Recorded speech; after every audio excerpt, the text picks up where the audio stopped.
Does this mean that the home quarantine trial didn't work? Oh, Stuart will talk about it. Did this mean that... Yes, Stuart's going to talk about the trial.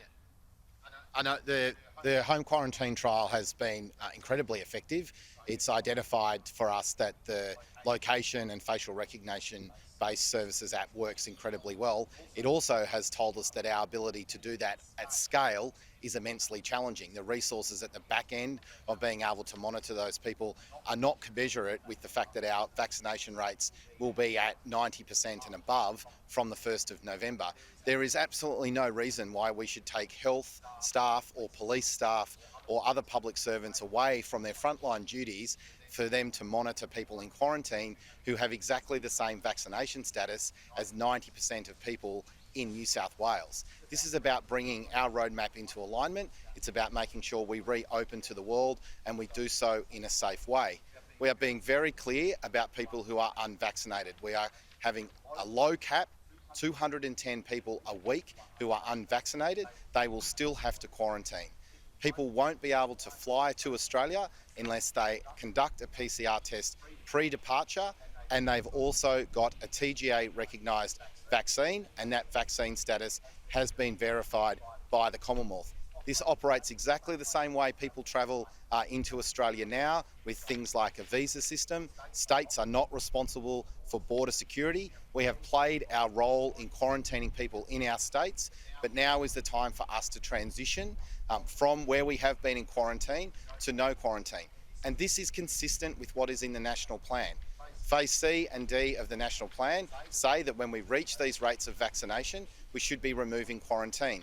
I accept that New South Wales is further ahead than some other states. That's because we came through Delta first. We got our vaccination rates up first. We're seeing what's taking place in Victoria, and vaccination rates are moving quite well through the other states.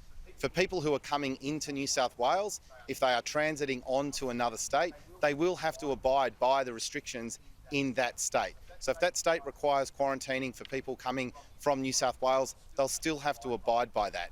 But this will create an opportunity for people to come to New South Wales through Sydney, and will also present a huge opportunity for Australians who haven't been able to access flights because of the caps that we've put in place to protect our local health systems that have kept us safe through the bulk of this pandemic, to really allow us to protect the community. We've had to have those caps in place. Removing caps and forcing people into home quarantine for no discernible benefit makes absolutely no sense at all. Today's decision is absolutely consistent with the National Plan. We're not putting any additional pressure into the system. We're merely saying to people, we're removing those restrictions and regulations that have capped the amount of people that can come into New South Wales. And if you do need to transit to another state, given every state will be on a separate trajectory, you need to be aware of what the restrictions will be in those. Have you spoken to the Prime Minister about this? Minister, this trial's only been going for 2 weeks. It's only involved a couple of dozen people at this point. And you'll correct me if I'm wrong on that. How have you been able to get any solid data from this trial whatsoever? And if you haven't been able to do that, really, then what was the point in having it to begin with? No, well, so the trial has been absolutely critical. What the trial has told us is the technology works for identifying that people are in their home, that they're following the restrictions and the quarantine requirements. It has also told us in the first 2 weeks, unequivocally, without doubt, that the resourcing required by the government to monitor that system does not make sense when you are operating within a 90% plus vaccinated community. The whole point of having quarantine is to protect the community.